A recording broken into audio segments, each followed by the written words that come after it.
nyinyi pia kwa kufanya tendo hili la kuunganisha Kenya. Nyinyi pia watu wa Kitui na wapigia salute kama mashujaa wa taifa letu la Kenya. Nyinyi mnajua nilikuwa na mpango ya kutembea hapa Kitui kwa shughuli ya mambo ya maendeleo ya taifa letu, hasa mambo ya maendeleo ya Kitui County. Ilikuwa nije hapa Wednesday na nikuwe hapa tena Ijumaa na nikuwe tena hapa kesho na kesho kutwa. Nilikuwa nimepanga safari ya siku 5 hapa Kitui na pia katika sehemu zingine za Ukambani. Lakini kwa sababu ya msiba tuliopata, hiyo ziara yangu sasa nitaipeleka mbele kidogo. Wiki 2 zijazo mimi nitakuwa hapa. Mimi nitakuwa hapa.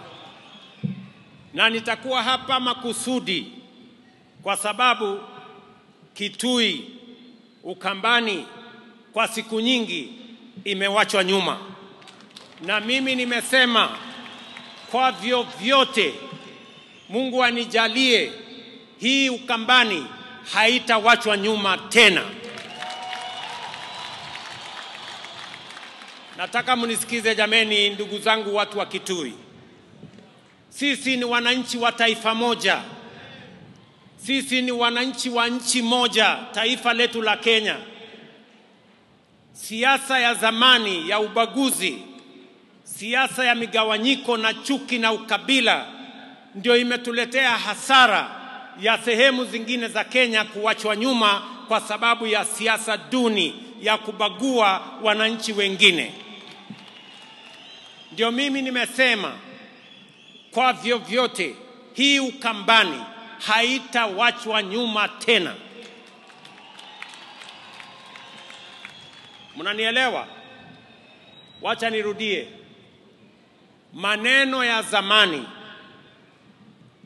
ya kusema sijui bomwe, sijui betwe, Ukambani kabaki nyuma, haitatendeka tena.